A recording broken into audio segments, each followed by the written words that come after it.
I think one of the statistics, and correct me if I'm wrong, is that 75% of the men who purchase women live north of the 285 perimeter. Well, that's in your neighborhood. And those are the men who are purchasing the girls. So it is a problem that we face. It's something that we have here. And so the Dream Center exists for a lot of different reasons, but one of the ones is awareness, rescue, and rehab. And they actually are on the streets doing what they can to help rescue, to help rehab the girls. And so that's what this particular session is going to be about. The safe houses and so forth, and some of those stories. Do not be afraid to ask questions. It's meant to be interactive. So if at any point they're saying something and something pops in your head, just pop your hand up and ask your question. And don't shy away from your question just because it doesn't sound like it's an okay question. The topic in and of itself is not okay. So questions about the topic are going to be harder to ask. But I would encourage you guys to take full advantage of the time that you have just on the end of the day, and it's just more of a relaxed session than what we have. We do also have with us, if you'll look on the screen and wave, you'll see students from East Hall High School. They are with us via Skype, and we have a few other teachers who have been popping in here at Flowery Branch that are Skyping into the sessions as well, so they've been with us all day long. So yes, they can see you, and yes, they can hear you, so no pressure. This is Pastor Paul, and this is Jeff Schalt, and they're both with the Dream Center. I'm going to pass it over to them. Great. So we're going to talk about rescuing and restoration, right? So all our rescue team are all ex-Navy SEAL. They're experts with automatic weapons and grenades. Not true. That's very specific, grenades. Grenades, yeah. Grenade launchers as well. We do not go in and kick in doors. We don't wear all black and no karate, and we don't fight the bad guys. What we do is give an opportunity for women that are being trafficked to contact us, and we make arrangements to rescue them. So it's more of a volunteer rescue. We cannot force somebody into our car or our vans. We would be kidnappers, and that would put us out of business quickly. Our goal is to make an opportunity for a woman who feels safe to get out of the situation, to come contact us, and we will make arrangements that are safe for them to rescue them from their trafficker. Does that make sense? So it doesn't have all the thrill of Hollywood, but that's only one side of Hollywood. There's another side of Hollywood. In fact, it was just on television the other night before last, was Pretty Woman. If you ever saw that with Julia Roberts. Nobody saw that movie? Well, it's a movie that is about a woman who's being prostituting, and they made it glamorous and a great love story. So Hollywood is not really given a great picture of what trafficking really looks like and what does rescuing really look like. I'm sure there's people that want to kick doors in, and there's times I want to kick a door in, and I realize that this fat old man just can't run more than a block, so I thought, I'm not going to do that. What did you do to your arm? Yeah? You all right? All right, good. That's a pretty cool contraption you have. Yeah. So in this rescue aspect, there's different ways we rescue or get our name out there. One, we're on the track where the women are being sold on the street. We go to clubs where they strip and dance, and we actually are in prison or jails where women have been arrested, where we can meet with them and talk to them. We have a hotline. This is really cool. A hotline number. We get thousands of calls a year. 1,000. I don't mean like 10. Like 2,000 or 3,000. But that's a lot of phone calls, isn't it? If you divide that by 365, we get calls every day. Someone is calling, and we don't know the time. We're not open from 8 to 5. We're open 24 hours, 7 days a week. That somebody could call us, somebody that's been to traffic, or somebody that knows somebody is traffic, or law enforcement. And we have trained operators. They're just women. A lot of them are moms, married. They have a hotline. They've gone through our training, and they'll take the call. It rings all 8 phones or 10 phones, how many they're on the line at that moment. Whoever answers that phone makes arrangements if they need a rescue, and this is how we do the rescue. A woman calls, or somebody sees us on we'll just say on the phone call. They call us, and we get the phone call, and they say, listen, I've been trafficked. I don't feel safe. I want out of the line. What do I do? And she said, well, listen, let me talk to you. Let me find out where you're at, what's your situation. It's just a little interview, not trying to classify if she qualifies or not. Anybody qualifies for us. If they say they're in a dangerous situation or been trafficked, man, that's all we need to hear. And they say they're on Fulton Industrial, or and we say, well, how close are you to the Waffle House or McDonald's? Where I'm really close. Where's your trafficker? He's out doing something else. When's a good time to pick you up? Right now is a good time. We can't get there in 30 minutes maybe, but we can get there within 90 minutes. We set up a time that's safe for them and safe for us. Meet them at the Waffle House, hypothetically. We pull in and we see a guy sitting in a car just watching. We'll just do a drive-through and call a police officer. Police officers come and park his car in that parking lot. We can take the girl, rescue the girl if we feel it's safe at that time, and then drive off with her. It's very seldom do we need to find have an officer join it, but they're available if we need them. At that point, we bring them to a safe. Oh, let me tell you who picks them up. We have trained couples. We have 2 couples in each team, a man and a woman. We have 50 teams that have been trained. The reason we have so many because of the hours and the days. Some of these guys work, some of them have families, so we have so many of them. So we kind of find the slot that fits for that rescue. And so we have that man and woman come. They meet with her. The woman sits in the back seat. I don't need to get to all the details, but she sits in the back seat with the woman that's been trafficked. The man drives. He gets out and opens the door and those type of things. The reason we do that, we want them to have a first image of a male in our organization that cares, has a little chivalry. Then open the door for them, make sure they're okay. Close the door, he gets in the front seat, and all he does is drive. The girl in the back just talks if she wants to talk. If the girl wants to just put her head down and sleep or cry, she can do that. We take them immediately, if they don't want to stop and get something to eat, to our safe home. We have safe homes outside the area. They're private, they're secluded and kept secret. And we go there, and these are nice homes. We got a great staff. In fact, I am so proud of my staff. They are the ones that do the hard work. The RAs and the caseworkers, they get to see all the trauma. And listen, these girls are coming in sometimes loaded high. Sometimes they're trying to kick their drugs. If they need to kick, we'll take them to a hospital if it's outside of our range to get detox. But they see all these things that are coming up. Man, can I just brag on our staff for a minute? Always. These are young women, probably the oldest, probably 35. Mostly all college graduates. Our caseworkers are licensed social workers. They are caseworker graduates and caseworkers with the right credentials, and they are dedicated. They have given their life. I don't mean laid down and bled for these women, but I believe they would. They just love what they do. So the girls come. We give them a packet, with shampoos and hairbrushes and blowers and all those things. I don't know what a blower's for anymore, but they have blowers, and I don't even know what shampoo is anymore. But they give them these gift packets, and sometimes they just weep because, see, these women own nothing. The clothes on their back, the trafficker said, "Those are my clothes. I bought them for you." They own nothing, and they weep when they hold these things. We get them into a room. They have their own room, a nice bedroom setting, nicely decorated. They're just loved on, told how special they are and how glad we are that they're there. They get to sleep for a day or two if they need to. We just try to switch their hours. They've been working nights. We try to turn their days and nights, reverse them. And then we give them a caseworker, and they spend hours with them, just talking to them, asking what their aspirations are. What are your dreams? What are you hoping for in the future? And we talk about the things that they may be addicted to, or maybe it's trauma, there's a lot of drama, but trauma, and also if there's mental illness, and that's what we evaluate. And then we have 43, 45 long-term programs all over the United States that we visited. We follow up on and make sure they're doing a great job because we want to put our girls in the right places. Some of these programs are costly. If you've known anybody who's gone into an inpatient program for a year, it's lots of money. We pay that for the girls. We don't want them to have any indebtedness. We don't want them to worry about what it's going to cost them to get help. We just want them to get healthy, get their life back together, that they could dream once again, and know that they don't have to live this life that they just came out of. Get their children restored if they have children back to them that are maybe living with parents or grandparents or in the social system. And then at that point, we get to not only get them in the long-term program, we try to be there when they graduate as well. We're in the process right now in Middle Georgia buying a house so that they can have re-entry when they come out of an 18-month or 12-month program, that they could come live in our home for free for a few months, get a job and start establishing, and then we'll just raise the rent up a little bit at a time, $25, $50, $100. They have a certain amount of period of time to get secure on their, secured, financially secured, and get out on their own.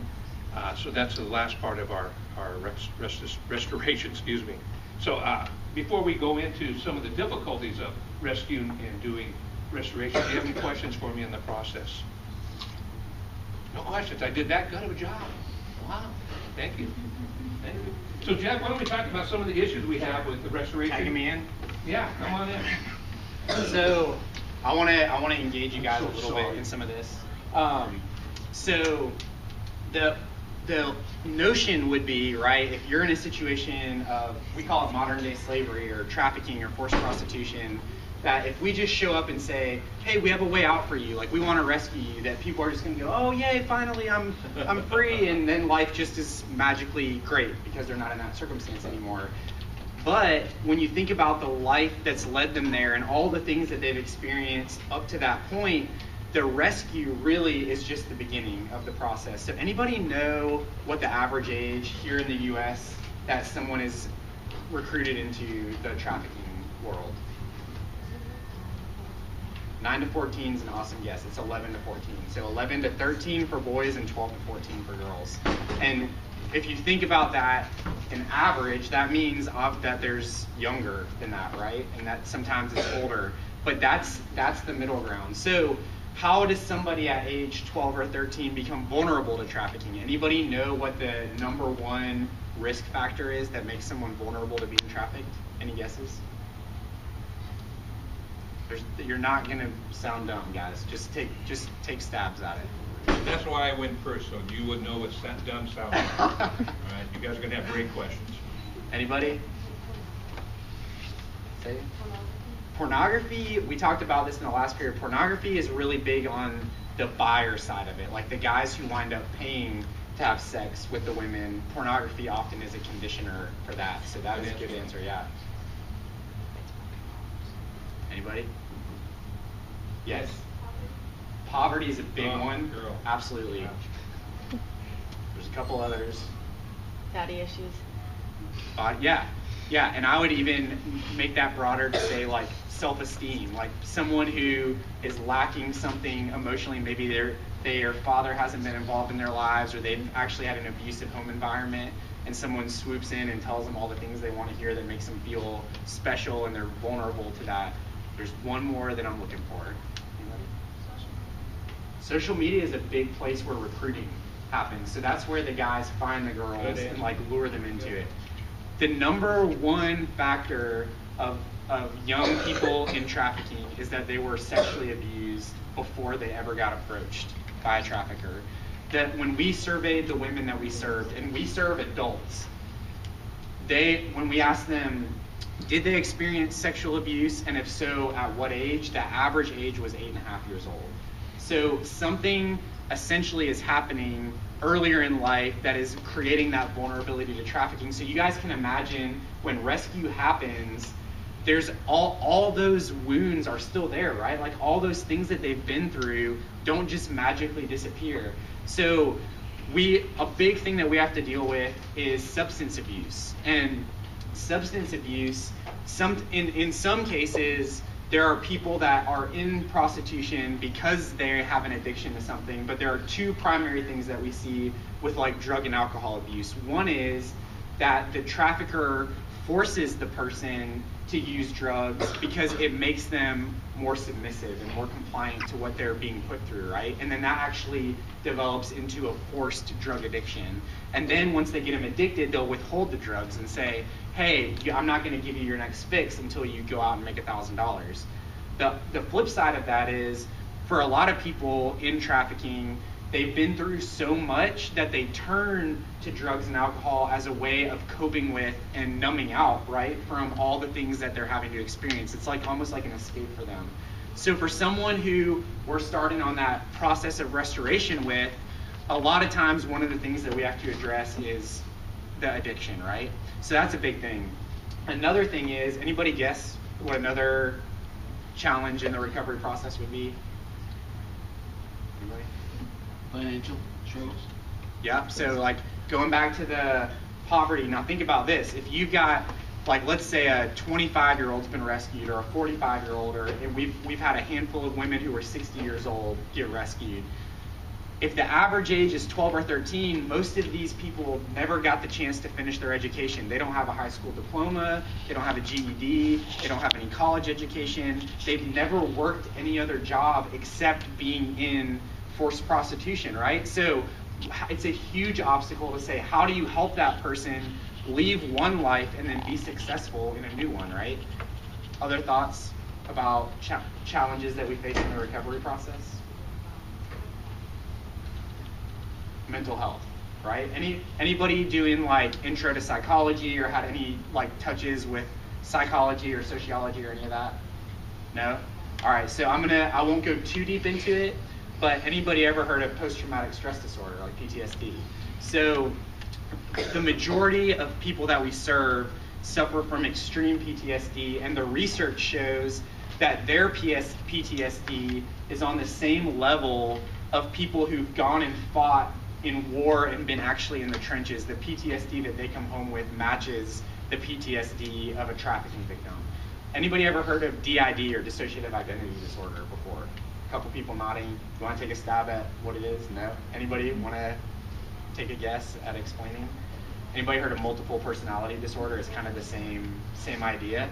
So DID is when someone experiences traumatic events in their lives, their personality splits. And this may sound like crazy to you, but what we've seen, we have a young woman that we're working with right now, and she has over a dozen different personalities that all have different ages. She talks differently, different facial expressions, different handwriting.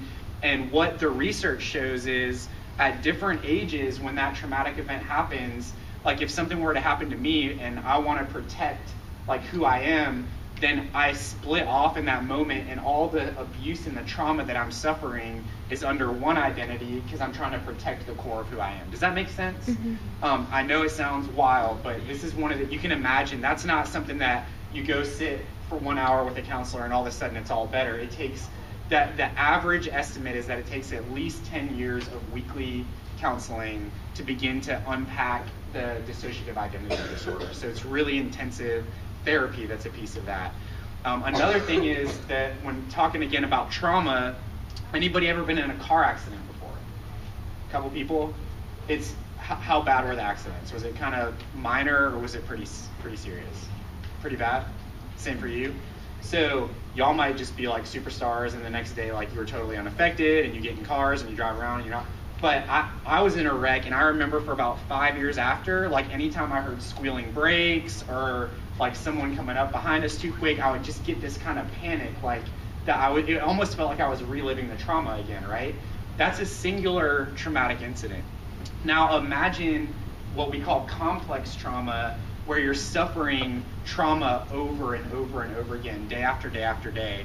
And for people in trafficking, they might be serving 10 to 30 clients per night. Now, if you guys think about that, like having to be subjected to 10 to 30 sexual encounters with different people every single day, how traumatic that is to your body, how traumatic that is to your soul and to your mind.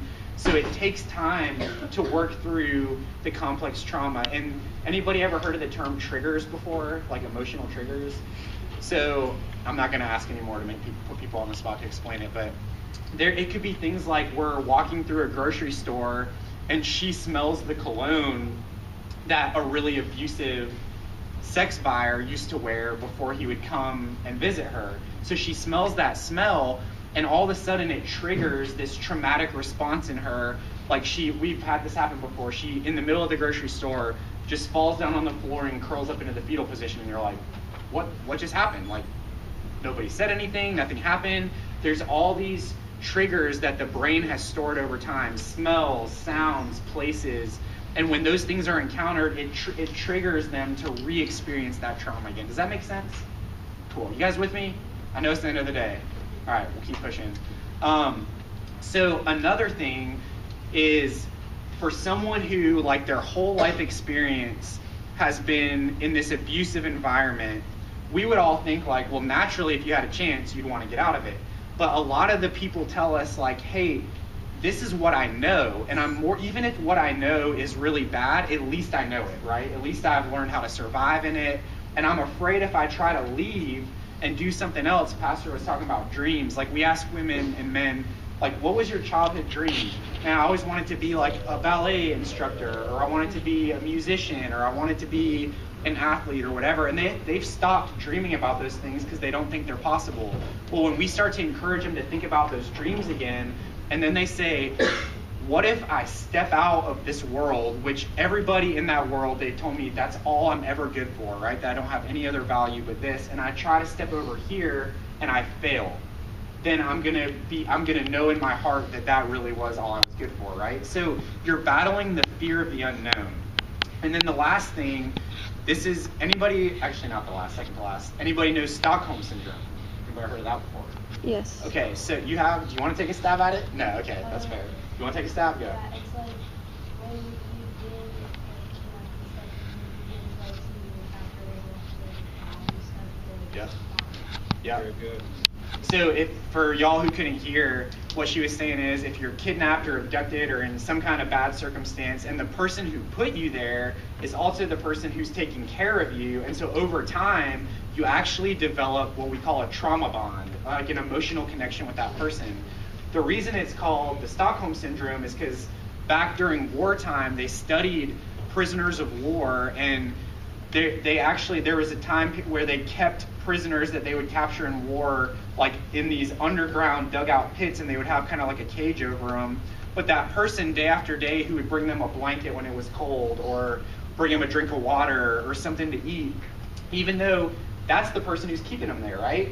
But they also began to view that as this is the person who's keeping me alive, and they began to develop an appreciation for them and a connection to them. So when we help people out of trafficking, but now they've got not just all those other challenges we talked about, but hey, I think I love that guy and I miss him, and he told me all these things, and he was my provider, he's the one who took care of me.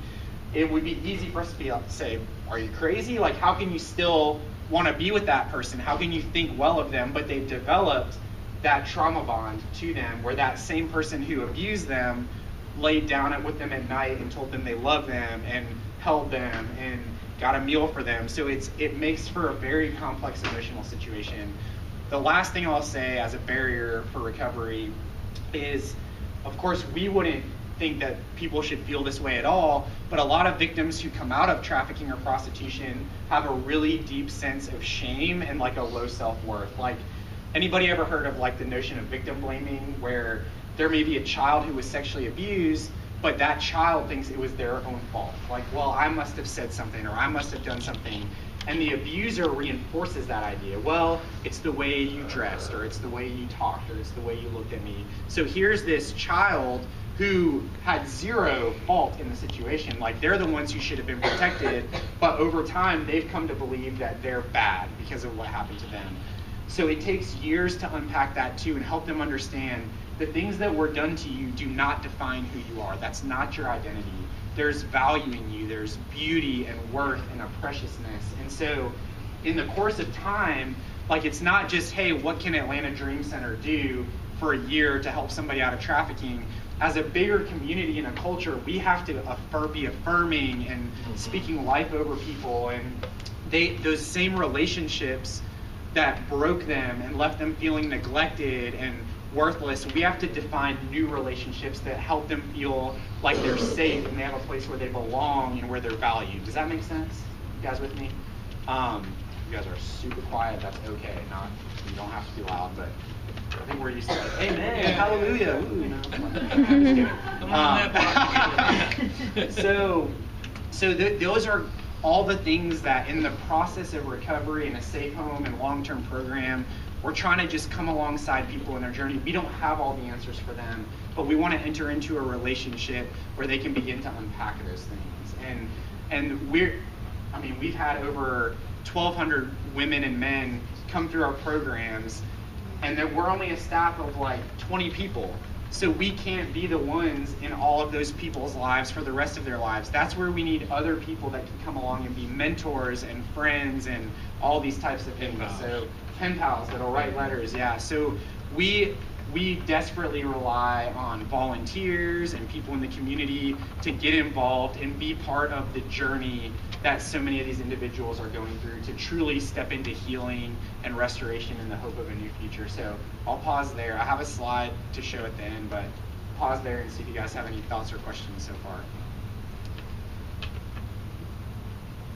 everybody's waiting for that last bell to ring. I remember the feeling. Over here. Carolyn. You Yes. also have the lipsticks? Oh, yeah.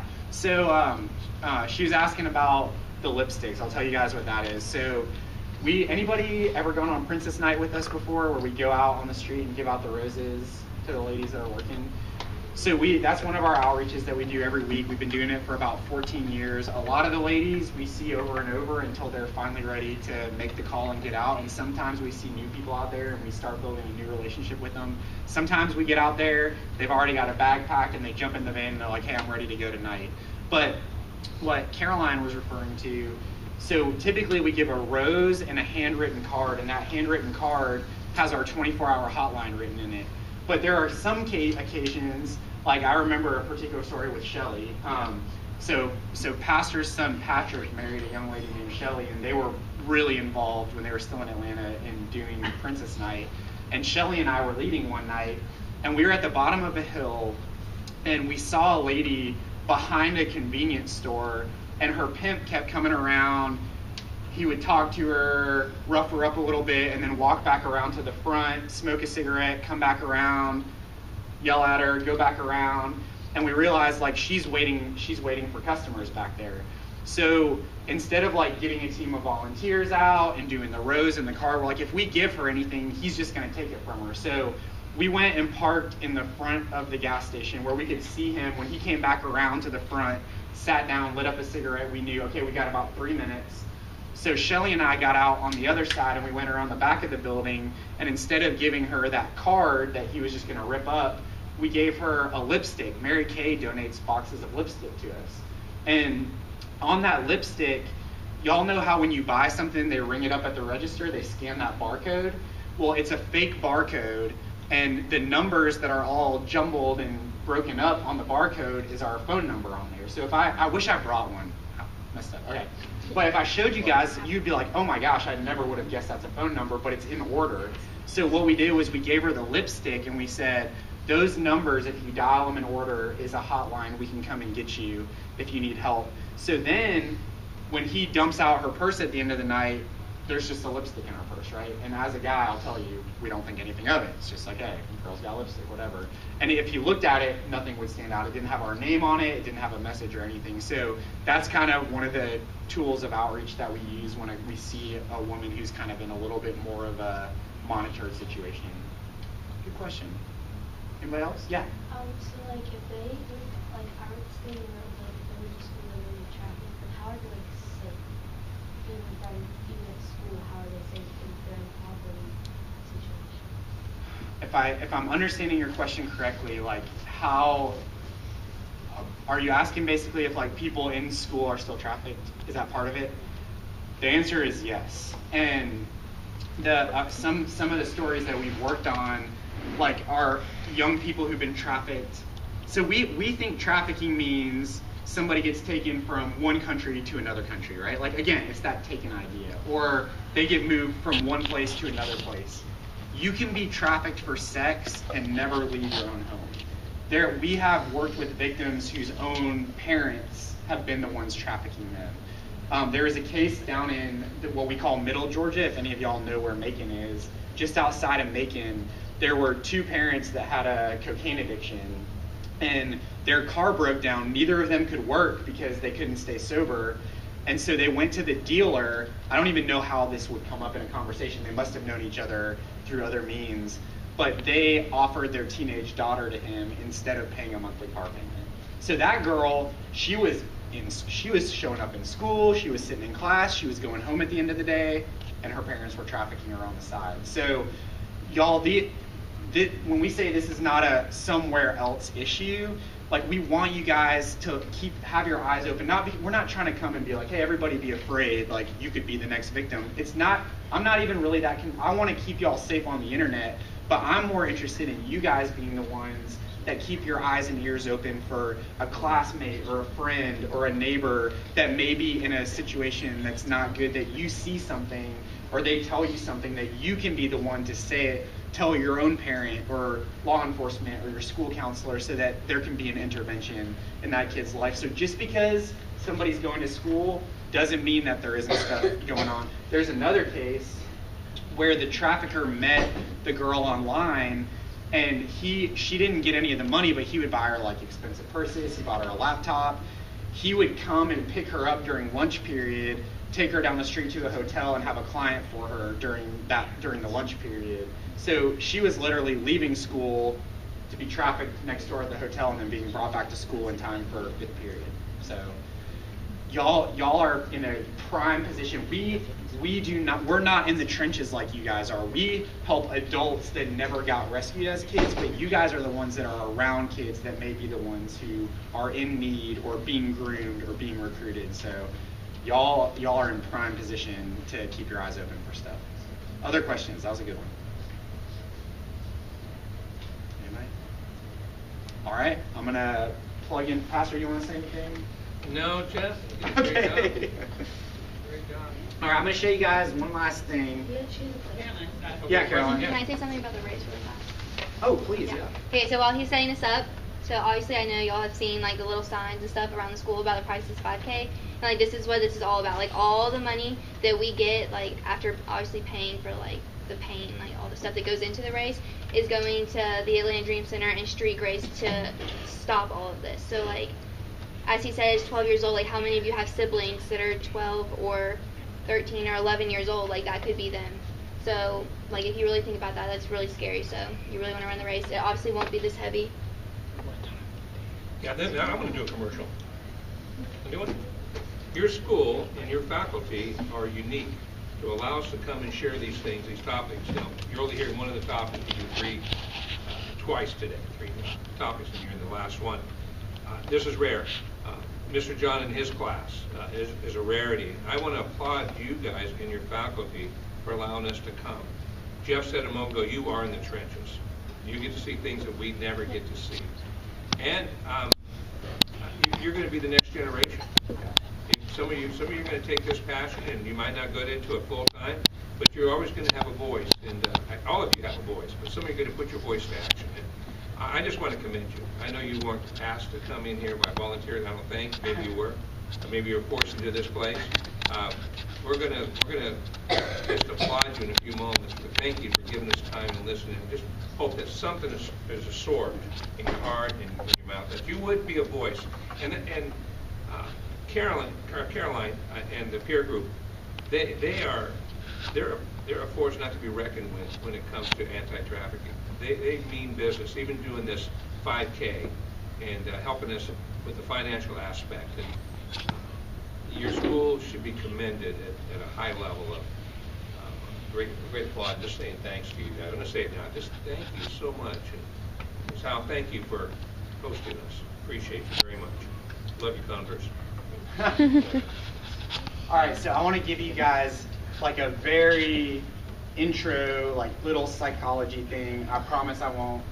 These are all great terms, but I'll tell them through more story so you guys can connect with them. But the notion, again, that we have to fight is the idea that we can convince somebody that they need to get help and leave the situation they're in. They have to come to that conclusion on their own. And this is something that helps us understand how someone comes to that conclusion. So this idea out here outside of what we call the stages of change, like what emotional and mental stages does someone go through to decide they want to leave the circumstances they're in? Pre-contemplation is that person who says, look, I don't need your help, I don't care, I'm here because I want to be, I can leave whenever I want to leave, just leave me alone. You mind your business, let me mind my own business. But then usually there's some kind of event that happens that causes them to start to question, do I really want to be here? Do I really want my life to continue this way? What do you guys think maybe some life circumstances would be that would cause them to start questioning that? Abuse? Absolutely. So like getting beat up for the 5th time, right? Being like, man, I'm sick of this. Like I don't want this anymore. Or getting beaten up so bad that they wind up in the hospital and they're like, oh man, like if this keeps going the way it's going, I may not make it, right? Other ideas.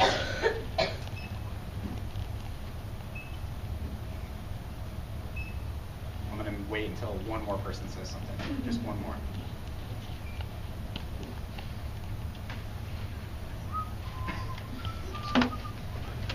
There truly are no dumb answers, guys. What would make you want to kind of bring Yeah. realization to you that this is not what you want anymore. If you have kids, Yeah. So for a lot of ladies, they may have young children that are like believe it or not, like we've heard stories of like women who their kids would be under the bed when the customers would come, or they'd put their kid in the closet and close the door.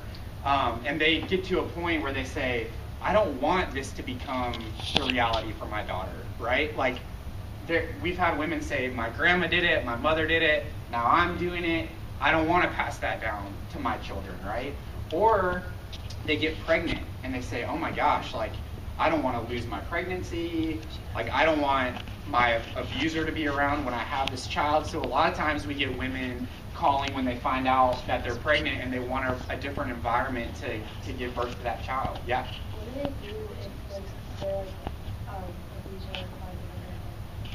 Yeah. So the question was, what might happen if their abuser finds out they're pregnant? This is one of those questions I don't want to go into too much detail, but I do want to honor and tell you guys the reality of the situation. In some cases, the trafficker actually wants the woman to get pregnant because he sees that as another emotional bond that he can wrap around her. Because if he's baby daddy now, right, then that's an even deeper level of relationship. But if the guy could really care less, or if he doesn't think it's his child, sometimes they traumatize them physically so they lose the pregnancy. Yeah. So you can imagine as a mom how that would be a motivator to get away, right? Good answers, guys. So here we are now in that stage of, okay, I'm thinking about a life change. I don't want to be here anymore. Well, usually it's not so simple as just saying, okay, I don't want to be here anymore, so I won't be. They have to make some plans and preparation. I'll give you guys a story as an example. So when we were out doing our Princess Night outreach one night, we came up on a young girl. She was 18 years old. We got out of the van, gave her a rose, gave her one of the handwritten cards, and she chucked the rose into the bushes. And I'm like, all right, clearly she's not interested in us or why we're here, so we're gonna leave, we'll let you be. Got back in the van, drove away. Well, what we came to find out later was her pimp was in the gas station behind her when she was out on the corner, and if she had kept that rose, she would have gotten in trouble with him. So she threw the rose for him to see, but then with her back to him, she tucked our card into the strap of her bra. Excuse me.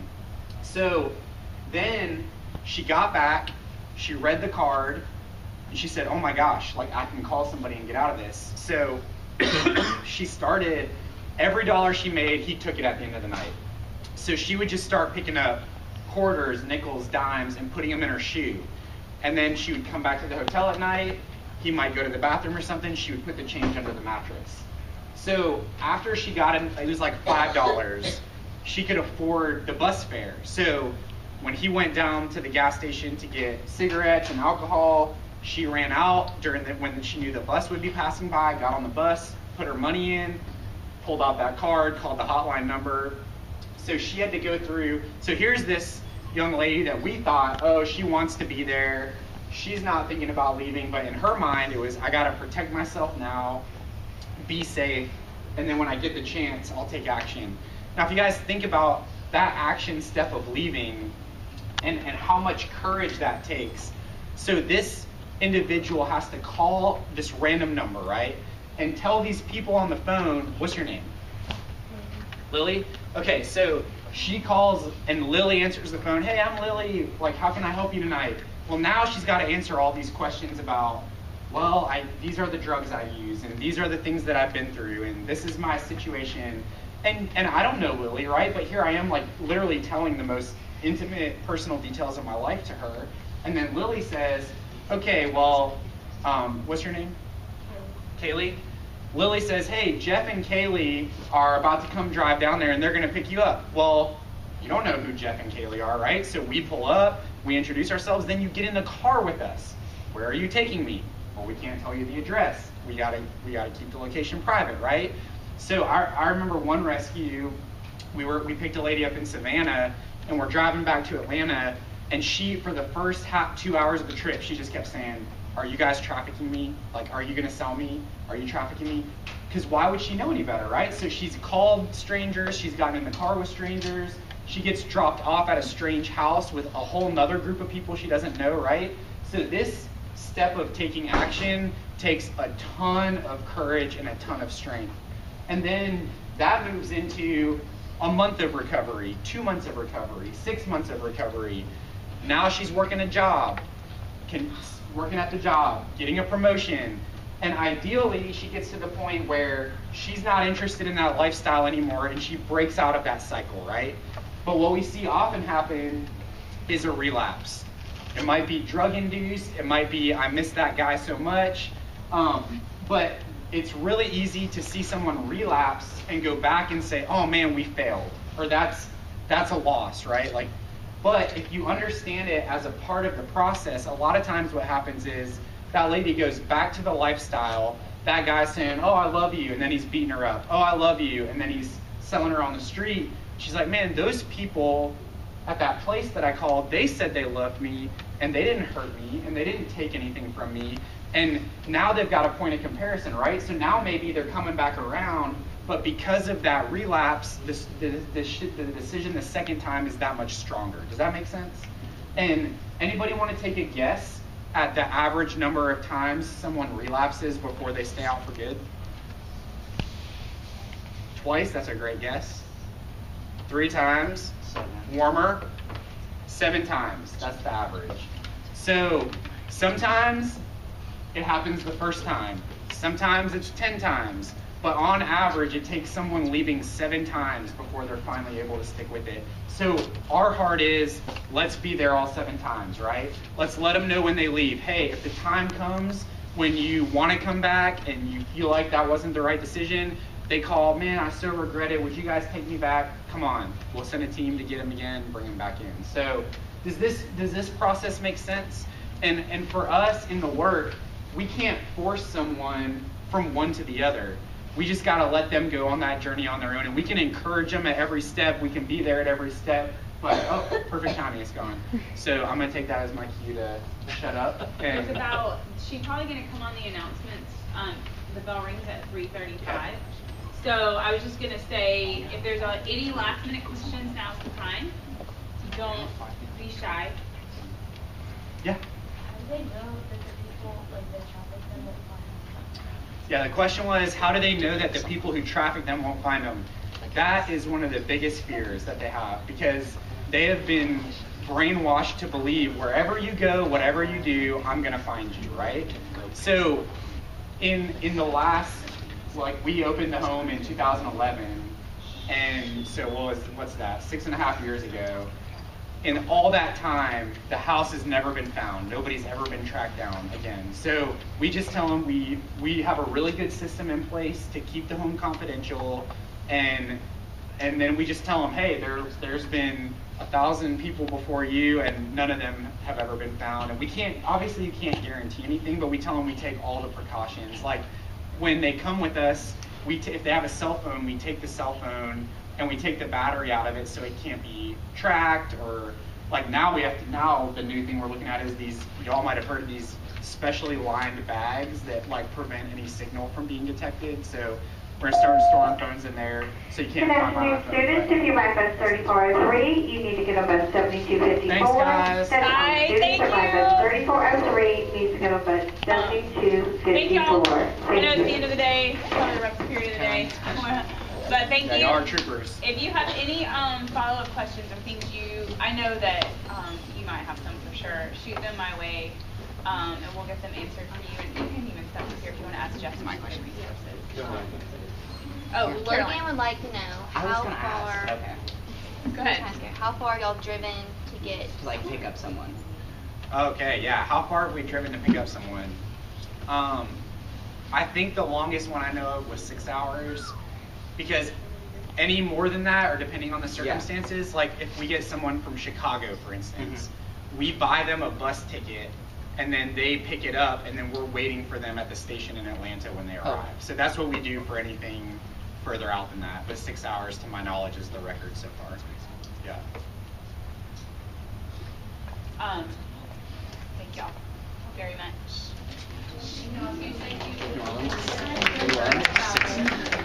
Say hi. I got this.